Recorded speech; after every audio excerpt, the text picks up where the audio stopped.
ನೋಡಿ, ಅವರು ಕಾಂಗ್ರೆಸ್ ಪಕ್ಷದ ಒಬ್ಬ ಮುಖಂಡರು. ವೈಯಕ್ತಿಕವಾಗಿ ಮಾತಾಡಿರ್ಬೋದು ಹೊರತಾಗಿ ಅದು ಕರ್ನಾಟಕಕ್ಕೆ ಹೆಚ್ಚು ಬಡ್ಜೆಟಲ್ಲಿ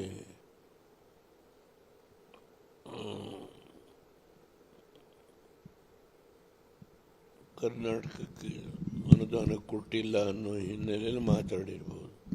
ನನಗೆ ಗೊತ್ತಿಲ್ಲ ಯಾವ ಕಾರಣಕ್ಕೆ, ನಾನೇನು ಲೋಕಸಭಾ ಸದಸ್ಯ, ಆದ್ದರಿಂದ ನಾನು ಅದಕ್ಕೆ ರಿಯಾಕ್ಟ್ ಮಾಡೋದು ಸೂಕ್ತ ಅಲ್ಲ. ಈ ಹಿಂದೆ ನೀವು ಪ್ರಧಾನಮಂತ್ರಿ ಆಗಿದ್ದಾಗಲೂ ಸಹಿತ ಈ ರೀತಿಯ ಇದು ಬಂದಿತ್ತಲ್ಲ ಸರ್? ನಾನು ಅಸೆಂಬ್ಲಿ ಮೆಂಬರ್ ಆಗಿ, ಪಾರ್ಲಿಮೆಂಟ್ ಮೆಂಬರ್ ಆಗಿ 90ರಲ್ಲಿ ಬಂದಾಗ ಬಡ್ಜೆಟ್ ಬಗ್ಗೆ ತುಂಬ ಕ್ರಿಟಿಸೈಸ್ ಮಾಡಿದ್ದೇನೆ. ಆದರೆ ಈ 2 ಭಾಗ ಈ ರಾಷ್ಟ್ರ ಮಾಡಬೇಕು ಅಂತ ಹೇಳಿ ನಾನೆಂದೂ ಮಾತಾಡಿಲ್ಲ. ಆದ್ದರಿಂದ ನಾನು ಅದಕ್ಕೆ ರಿಯಾಕ್ಟ್ ಮಾಡಲ್ಲ. ಇವತ್ತು ಲೋಕಸಭೆ ಮತ್ತು ರಾಜ್ಯಸಭೆ ಎರಡರಲ್ಲೂ ಸಹಿತ ಅಂದರೆ ಚರ್ಚೆ ಬಂತು ಸರ್ ಈ ವಿಚಾರ.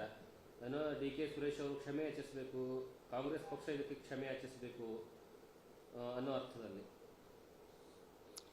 ಸರ್, ಅದ್ರ ಬಗ್ಗೆ ಅವ್ರ ಪಕ್ಷದ ಮುಖಂಡರುಗಳು ಏನು ಹೇಳಿದ್ರೋ ಗೊತ್ತಿಲ್ಲ. ನಾನು ಹೌಸ್ಗೆ ಹೋಗಿಲ್ಲ, ನನಗೆ ಸ್ವಲ್ಪ ಆರೋಗ್ಯ ಏರುಪೇರಾಗಿರಿಂದ ಹೋಗಿಲ್ಲ. ಅದರಿಂದ ಏನು ನಡೀತು ಅಂತ ಗೊತ್ತಿಲ್ಲ. ನನಗೆ ಏನು ಹೇಳಿದ್ರು ಅವ್ರ ಪಕ್ಷದ ನಿಲುವೇನು, ಖರ್ಗೆ ಅವರಿದ್ದೆಲ್ಲ ಏನು ಹೇಳಿದ್ರು ಅವರು ಗೊತ್ತಿಲ್ಲ.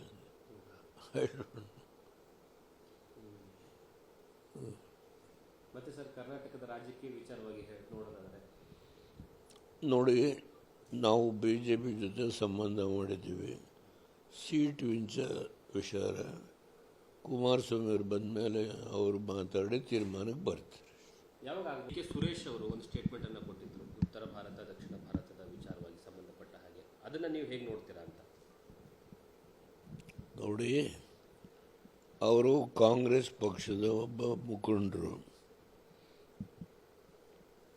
ವೈಯಕ್ತಿಕವಾಗಿ ಮಾತಾಡಿರ್ಬೋದು ಹೊರತಾಗಿ ಅದು ಕರ್ನಾಟಕಕ್ಕೆ ಹೆಚ್ಚು ಬಡ್ಜೆಟಲ್ಲಿ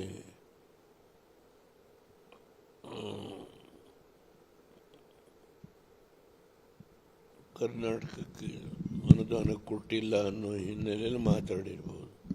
ನನಗೆ ಗೊತ್ತಿಲ್ಲ ಯಾವ ಕಾರಣಕ್ಕೆ, ನಾನೇನು ಲೋಕಸಭಾ ಸದಸ್ಯ, ಆದ್ದರಿಂದ ನಾನು ಅದಕ್ಕೆ ರಿಯಾಕ್ಟ್ ಮಾಡೋದು ಸೂಕ್ತ ಅಲ್ಲ. ಈ ಹಿಂದೆ ನೀವು ಪ್ರಧಾನಮಂತ್ರಿ ಆಗಿದ್ದಾಗಲೂ ಸಹಿತ ಈ ರೀತಿಯ ಇದು ಬಂದಿತ್ತಲ್ಲ ಸರ್?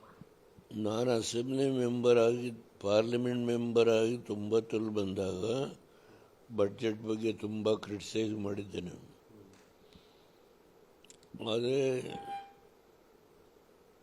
ಈ 2 ಭಾಗ ಈ ರಾಷ್ಟ್ರ ಮಾಡಬೇಕು ಅಂತ ಹೇಳಿ ನಾನೆಂದೂ ಮಾತಾಡಿಲ್ಲ. ಆದ್ದರಿಂದ ನಾನು ಅದಕ್ಕೆ ರಿಯಾಕ್ಟ್ ಮಾಡಲ್ಲ. ಇವತ್ತು ಲೋಕಸಭೆ ಮತ್ತು ರಾಜ್ಯಸಭೆ ಎರಡರಲ್ಲೂ ಸಹಿತ ಅಂದರೆ ಚರ್ಚೆ ಬಂತು ಸರ್ ಈ ವಿಚಾರ. ನಾನು ಡಿ ಕೆ ಸುರೇಶ್ ಅವರು ಕ್ಷಮೆ ಯಾಚಿಸಬೇಕು, ಕಾಂಗ್ರೆಸ್ ಪಕ್ಷ ಇದಕ್ಕೆ ಕ್ಷಮೆ ಯಾಚಿಸಬೇಕು ಅನ್ನೋ ಅರ್ಥದಲ್ಲಿ.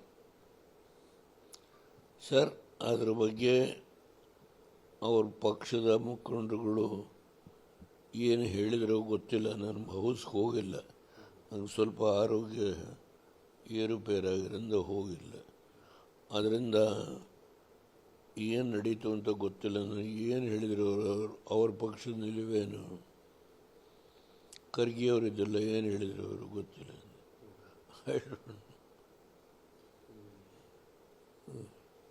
ಮತ್ತೆ ಸರ್, ಕರ್ನಾಟಕದ ರಾಜಕೀಯ ವಿಚಾರವಾಗಿ ನೋಡೋದಾದರೆ ನೋಡಿ, ನಾವು BJP ಜೊತೆ ಸಂಬಂಧ ಮಾಡಿದ್ದೀವಿ. ಸೀಟ್ ವಿಚಾರ ಕುಮಾರಸ್ವಾಮಿ ಅವರು ಬಂದ ಮೇಲೆ ಅವರು ಮಾತಾಡಿ ತೀರ್ಮಾನಕ್ಕೆ ಬರ್ತಾರೆ. ಅನುಕ್ಷಣದ ಸುದ್ದಿಗಳಿಗಾಗಿ ವಿಸ್ತಾರ ನ್ಯೂಸ್ ಯೂಟ್ಯೂಬ್ ಚಾನೆಲ್ ಸಬ್ಸ್ಕ್ರೈಬ್ ಮಾಡಿ. ಹೊಸ ಸುದ್ದಿಗಳ ನೋಟಿಫಿಕೇಶನ್ಗಾಗಿ ಬೆಲ್ ಐಕಾನ್ ಕ್ಲಿಕ್ ಮಾಡಿ. ಲೇಟೆಸ್ಟ್ ಅಪ್ಡೇಟ್ಸ್ಗಾಗಿ www.vistaranews.com ವೆಬ್ಸೈಟ್ಗೆ ವಿಸಿಟ್ ಮಾಡಿ. ಅಂಗೈಯಲ್ಲೇ ಜಗತ್ತಿನ ಸುದ್ದಿ ತಿಳಿಯಲು ವಿಸ್ತಾರ ನ್ಯೂಸ್ ಕನ್ನಡ ಆಪ್ ಡೌನ್ಲೋಡ್ ಮಾಡಿ.